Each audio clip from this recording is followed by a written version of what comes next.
आज हम लोग इस वीडियो में क्या देखने वाले हैं? आज हम लोग इस वीडियो में देखने वाले हैं इनरैशनल नंबर के बारे में, अपरिमेय संख्या के बारे में, कि अपरिमेय संख्या क्या होती है। ठीक है, अपरिमेय संख्या को या इनरैशनल नंबर को p बाई क्यू के फॉर्म में क्यों नहीं लिख सकते हैं। ठीक है, वो कौन से नंबर होते हैं जो इनरैशनल नंबर कहलाते हैं। तो पूरा डिटेल हम लोग इस एक वीडियो में कवर करेंगे इररेशनल नंबर के बारे में। आपको कभी भी कोई भी डाउट होगा कि भाई इसको क्यों नहीं लिखते, ऐसा क्यों होता है, वैसा क्यों होता है, आज सारे डाउट इनरैशनल नंबर के बारे में आपके पूरे क्लियर होने वाले। बस आप वीडियो के एंड तक बने रहना, तो आपके पूरे डाउट्स क्लियर हो जाएंगे। ठीक है, तो सबसे पहले हम लोग देखते हैं कि किन नंबरों को p बाई क्यू के फॉर्म में लिखते हैं। तो हम लोग लास्ट क्या पढ़े थे? लास्ट वीडियो में हम लोग रैशनल नंबर तक, परिमेय संख्या तक पढ़े थे। तो मैं इसको बस एक रिकॉल कराता हूं। ठीक है, तो रैशनल नंबर या परिमेय संख्या कितने लोगों को याद है? रैशनल नंबर क्या होता है या परिमेय संख्या, किसी को याद है?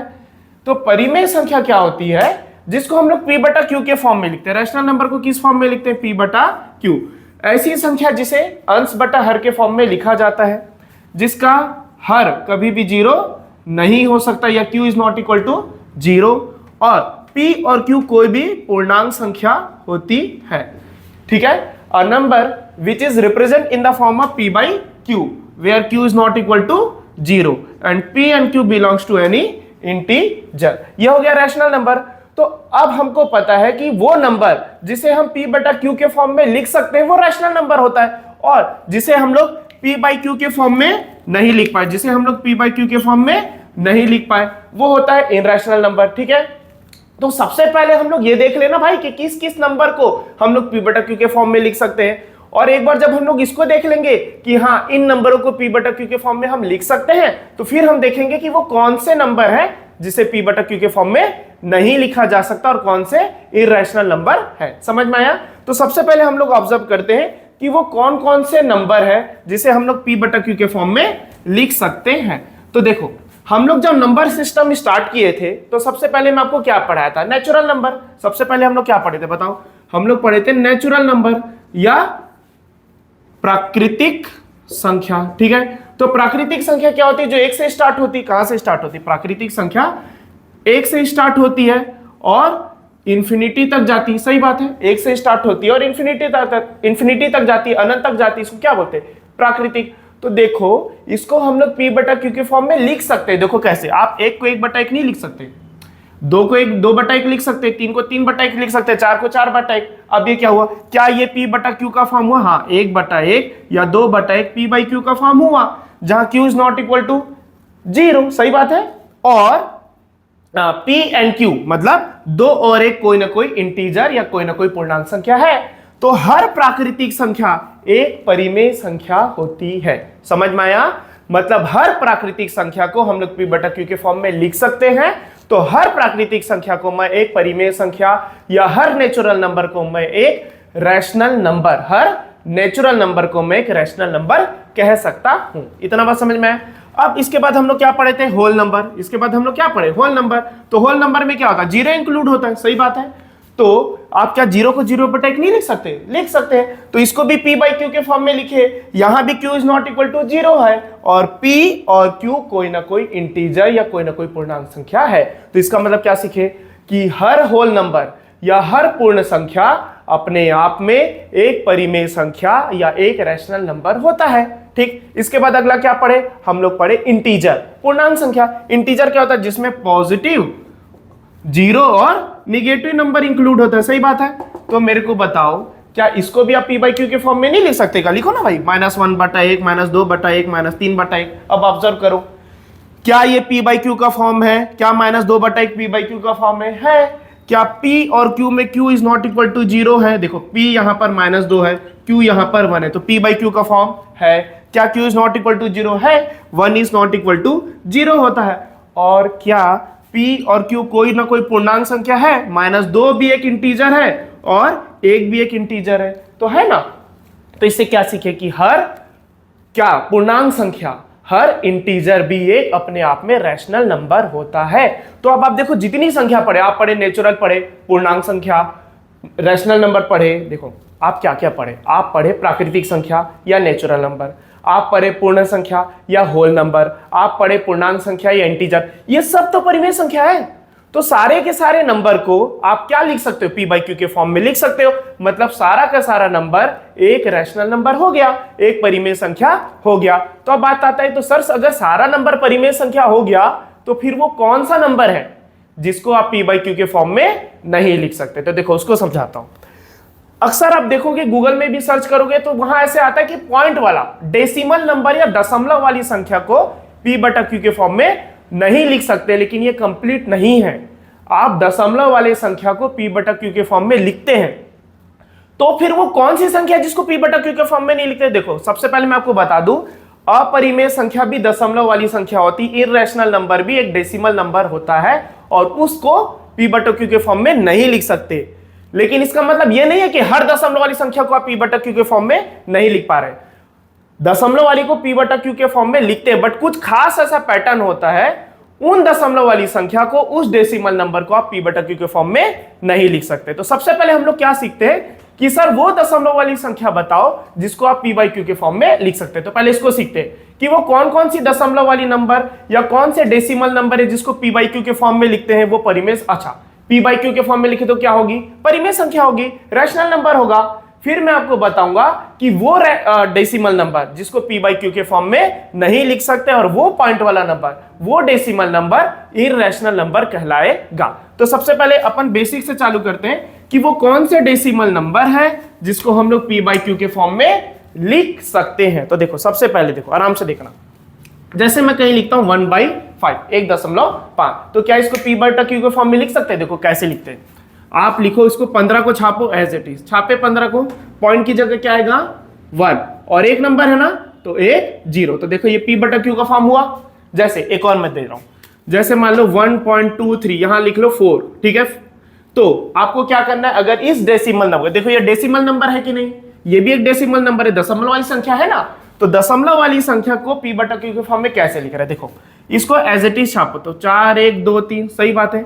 ये पॉइंट की जगह क्या लिखना है 1, ठीक है, और कितनी संख्या 2, तो 2 0, तो ये भी हो गया, ठीक है। एक और बता दूं, जैसे मान लो कहीं ऐसा लिखा है 3.4567, ठीक है, तो इसको हम लोग को क्या लिखना है p बटा क्यू के फॉर्म में। तो लिखो पहले पूरा एज इट इज छापो, 3 4 5 6 7, ठीक है, पॉइंट की जगह 1 1 2 3 4 1 2 3 4, तो p बटा क्यू का फॉर्म लिख लिए ना।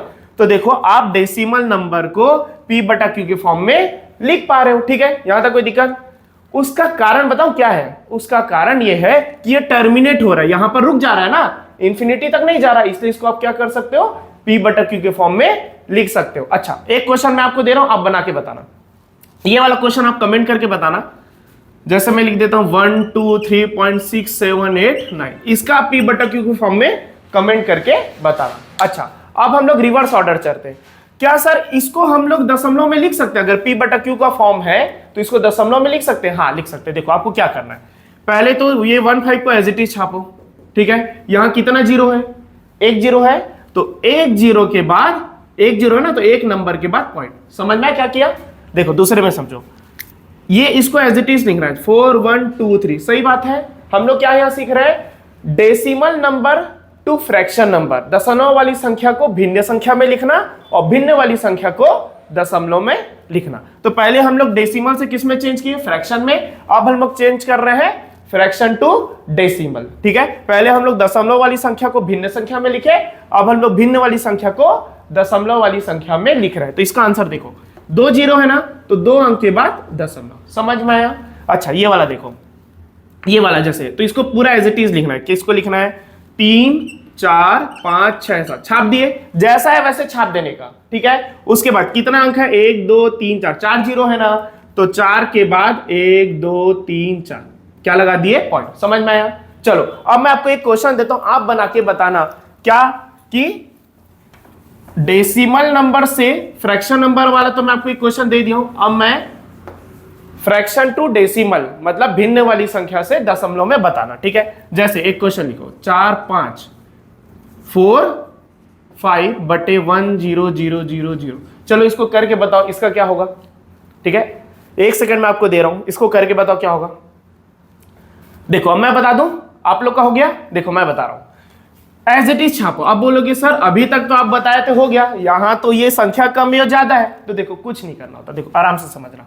कितना नंबर है यहाँ पर, 1 2 3 4 5, तो यहाँ 5 अंक होना चाहिए, है क्या, नहीं है ना, तो आप 5 अंक कैसे बनाओ, 0, कितना लगाओ, 5 अंक होना चाहिए, 1 2 3 4 5, 1 2 3 4 5, 5 अंक हो गया, इसके बाद डेसिमल। समझ में आया? तो जब भी ऐसा आए तो कैसे करना, समझ में आया? अच्छा, जैसे ऐसा आएगा 0.00045, तो इसको आप क्या लिखोगे, ठीक है, इसको आप लिखोगे 45 छापो, पॉइंट का 1 और 1 2 3 4 5, 1 2 3 4 5। समझ में आया क्या?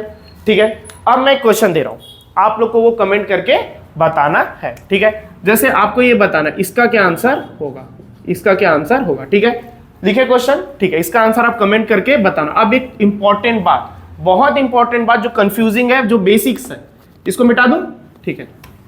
अब आप देखो, एक खास बात बताता हूं, इसको बहुत ध्यान से सुनना। जैसे आप नॉर्मल नंबर लिखते हो, मान लो ये नंबर लिखे, यहां मैं आपको बता रहा हूं जीरो का रोल, किसका रोल, जीरो का, इसको अच्छे से समझना, बेसिक है।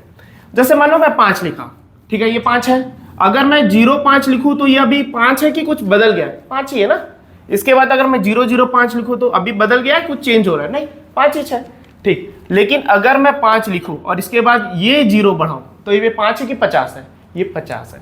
फिर इसको लिखूं तो अब ये 500 है, तो क्या सीखे, यहां एक बात सीखे कि सर नंबर के लेफ्ट हैंड साइड बाएं पक्ष में अगर आप 0 बढ़ाओ तो उसका कोई वैल्यू नहीं है, सही है। लेकिन अगर नंबर के दाएं पक्ष में अगर आप 0 बढ़ाते हो तो वो 10 गुना होते जा रहा है। देखो दाएं पक्ष में एक 0 बढ़ाए, ये 10 गुना हुआ, फिर एक 0 बढ़ाए तो ये 10 गुना हुआ, और इसका कितना गुना हुआ, 100 गुना। समझ में आया? मतलब दाएं पक्ष में, मतलब राइट हैंड साइड में अगर आप 0 बढ़ाओगे तो उसकी वैल्यू लगातार बढ़ती जाएगी। अगर मैं आपको बोल रहा हूं कि आपकी सैलरी है 1000 और आपको हर दिन का, समझो भाई महीने का नहीं, 1000 दिन का, ठीक है, अगर आपको इसमें 0 बढ़ाना है, किसमें बढ़ाना है, 0, तो आप लेफ्ट में बढ़ाना चाहोगे कि राइट में, ठीक है, ऐसा कोई है जो लेफ्ट में बढ़ाएगा, नहीं ना भाई, सब किसमें बढ़ाना चाहोगे, राइट में, ठीक है। तो उससे क्या होगा, आपकी सैलरी लगातार 10 गुना होती जाएगी। समझ में आया? तो खैर, तो इसका क्या सीखे कि किसी भी नंबर के लेफ्ट हैंड 0 का, लेफ्ट हैंड साइड 0 का कोई वैल्यू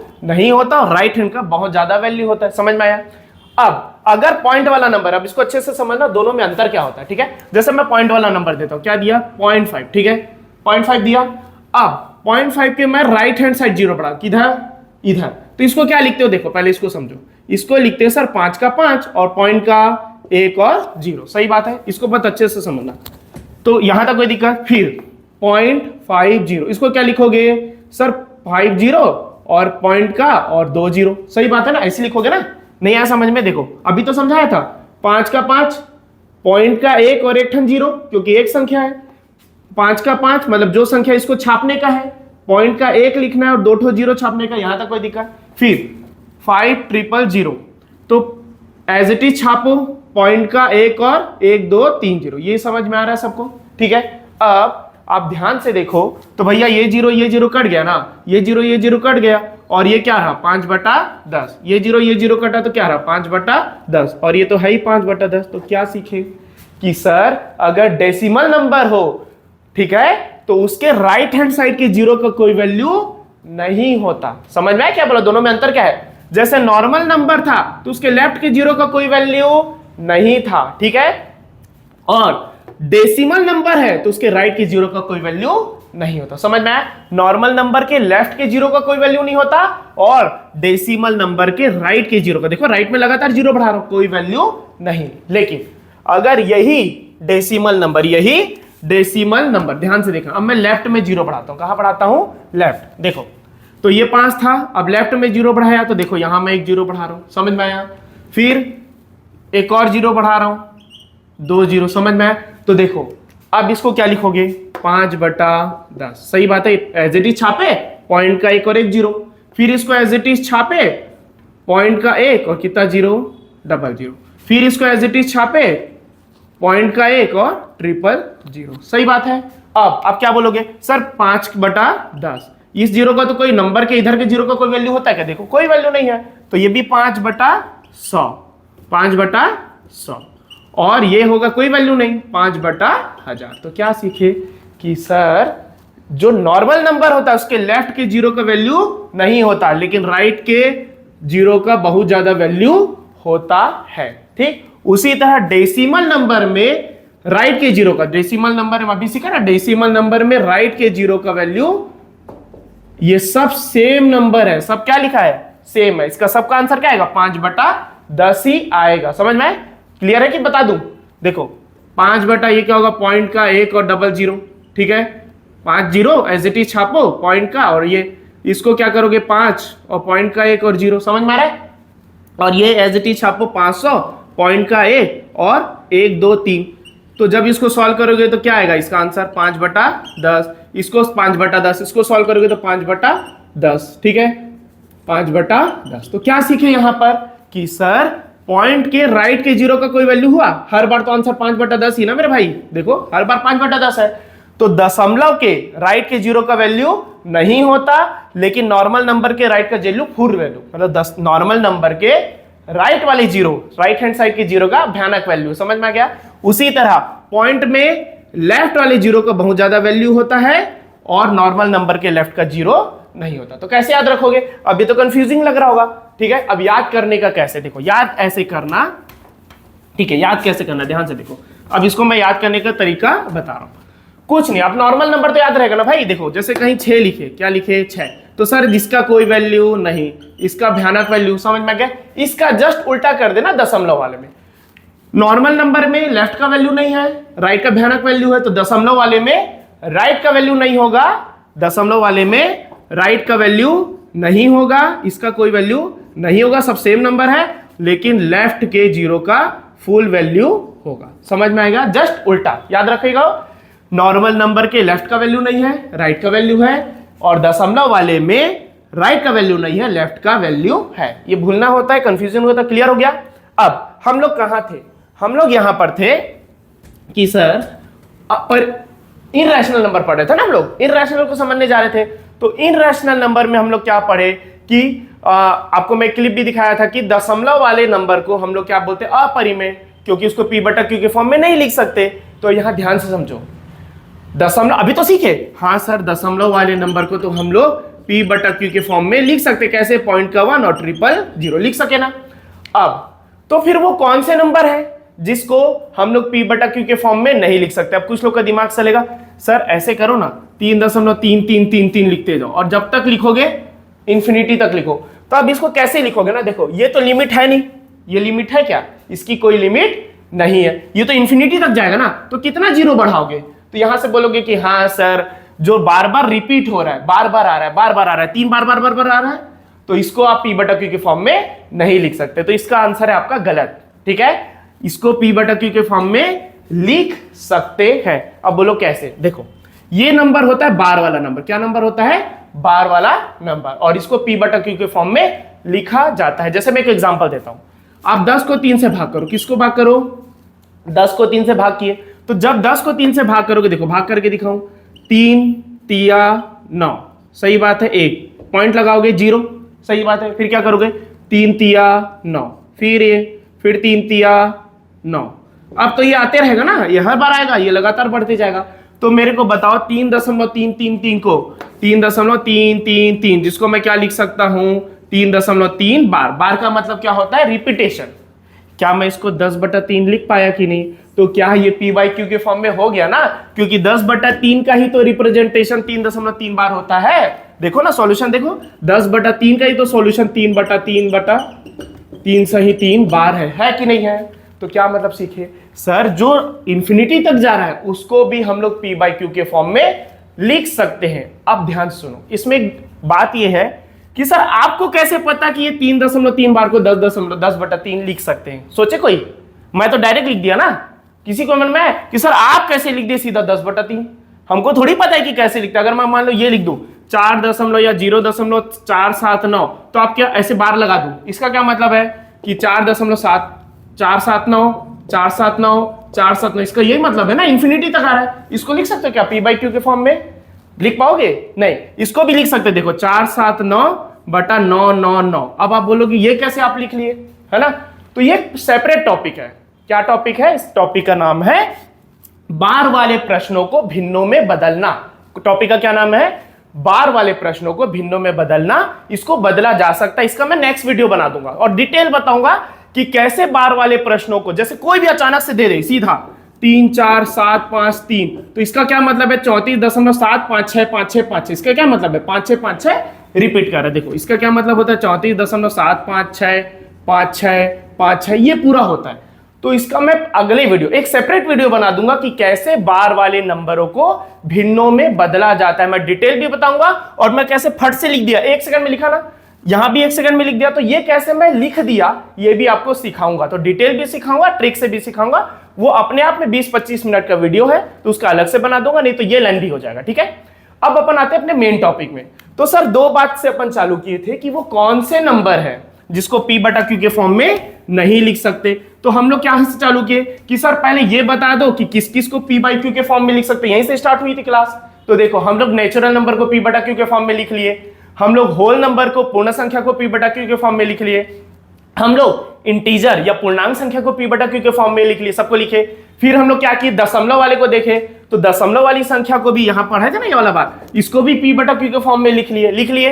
अब जो मतलब इंफिनिटी तक जा रहा है एकदम लगातार, जैसे 3.3 बार देखिए ये लगातार आते जा रहा है, इसको भी P बटा Q के फॉर्म में लिख लिए। तो अब डाउट आएगा, तो अगर सबको लिख लिए हैं तो फिर वो है कौन सा नंबर जिसको P बटा Q के फॉर्म में नहीं लिख सकते? अब ध्यान से समझना, अब मैं आपको बता रहा हूं कि वो कौन सा नंबर है जिसको P बटा Q के फॉर्म में नहीं लिखा जाता। तो ध्यान से देखो, वो नंबर है पॉइंट के बाद इंफिनिटी तक जाए। क्या बोला मैं?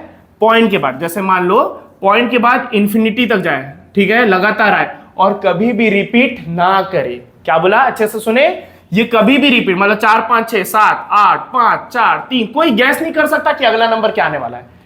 इन नंबरों को आप क्या करोगे, इसको तो बनाने का तरीका मैं बोला अगले वीडियो में मैं पूरा डिटेल समझा दूंगा कैसे बनाते, बट इसका कोई तरीका नहीं है। इसको आप कैसे लिखोगे, ये तो आते ही जा रहा है और आप अगला डिसाइड भी नहीं कर सकते। यहां तो अगला डिसाइड फिक्स है ना कि सर 5 6 5 6 5 6 रिपीट है, यहां कोई डिसाइड नहीं कर सकता कि अगला नंबर क्या होगा जब आप अगला डिसीजन नहीं ले सकते और वो आते ही जा रहा है। तो उसको क्या करोगे, 1 बटा के नहीं लिख सकते ना। तो कौन से नंबर को आप P बटा Q के फॉर्म में नहीं लिख सकते? हर वो नंबर जो पॉइंट के बाद लगातार नंबर आते जाएं और जो फिक्स ना हो कि अगला क्या होगा, मतलब रिपीट ना करे। समझ में आया? तो दशमलव का 1 था 9 समझो।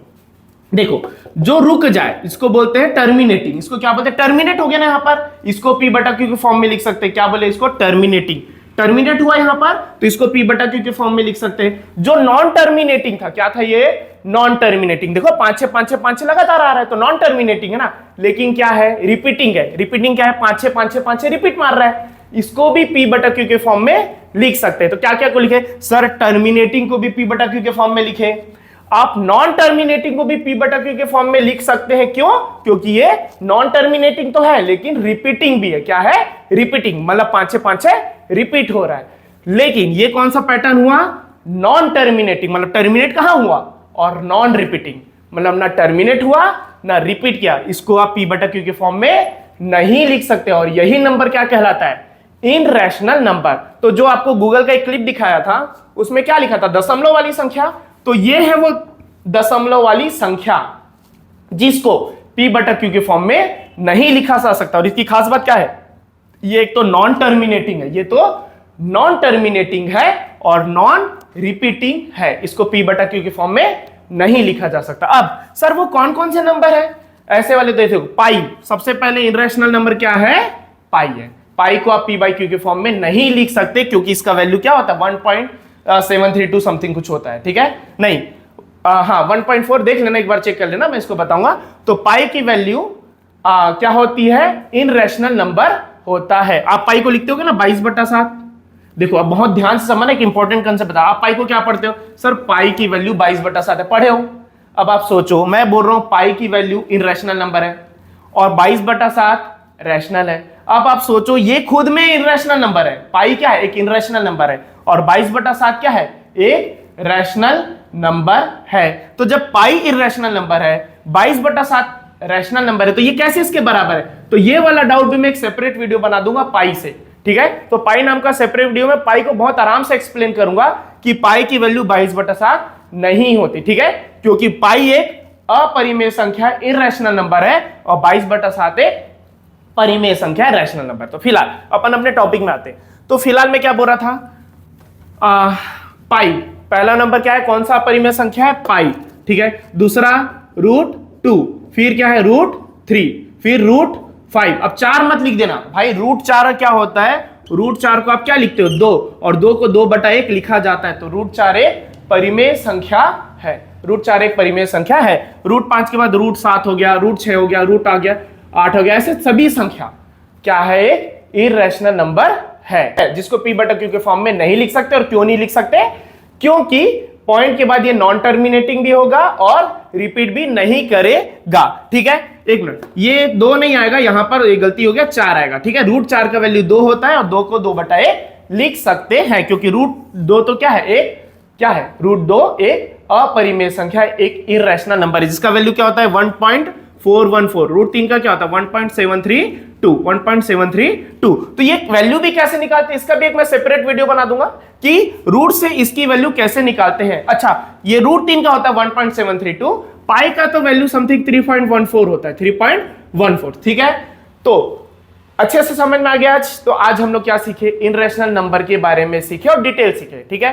क्या क्या सीखे कि सर इनरेशनल नंबर कौन से नंबर होते हैं जिसको p/q के फॉर्म में नहीं लिखा जा सकता। दूसरा क्वेश्चन कि सर क्यों नहीं लिख सकते हो, इसलिए क्योंकि वो पॉइंट के बाद रिपीट नहीं करता और टर्मिनेट भी नहीं होता, इसलिए उसको p/q के फॉर्म में नहीं लिख सकते। तो मुझे ऐसा लगता है कि इरेशनल नंबर अच्छे से आपको क्लियर हो गया होगा, ठीक है। तो आज हमारा टारगेट भी यही था कि इरेशनल नंबर को अच्छे से समझना, और उसको हम लोग समझ लिए। कुछ है जो मैं बोला कि अगला वीडियो में बनाऊंगा, जैसे बार वाला नंबर, इसको मैं डिटेल समझाऊंगा कि कैसे p/q के फॉर्म में लिखते हैं, अगला वीडियो होगा। एक मैं ये बना दूंगा कि पाई का नंबर कैसे, पाई और पाई का वैल्यू 22/7 क्यों नहीं होता, अप्रॉक्स वैल्यू होता है, एग्जैक्ट नहीं होता। दूसरा कि ये √2 का √3 को ये जो नंबर निकलता है, ये निकलता कैसे, इसका बेसिक्स क्या है, तो ये मैं अगले वीडियो में बना दूंगा, ठीक है। तो आई होप आपको ये वीडियो अच्छी लगी होगी। वीडियो अच्छी लगी तो इसे लाइक करें और अपने सभी दोस्तों के साथ, अगर आप सच में समझे हो तो उसके साथ इस वीडियो को शेयर जरूर करें। धन्यवाद।